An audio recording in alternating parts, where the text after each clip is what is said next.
គេងស្រមៃឃើញទាំងថ្ងៃយប់ឃើញយីហុកក្រុងបាត់ដំប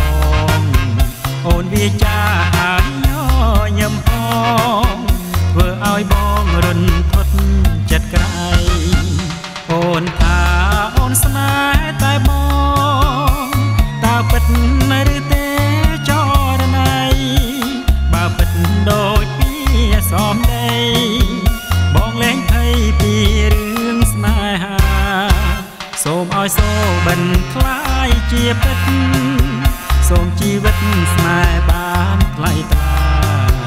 ឲ្យក្រអូបដូចក្លិនបបផាដូចតារាដែលមានរស្មី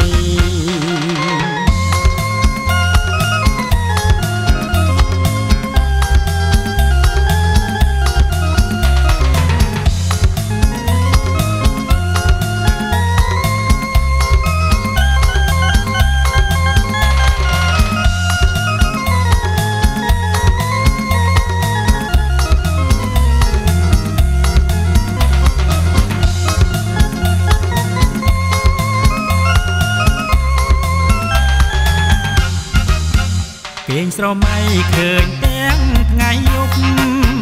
ឃើញយីហុកក្រុងបាត់ដំបងអូនវាចាហើយញញឹមផ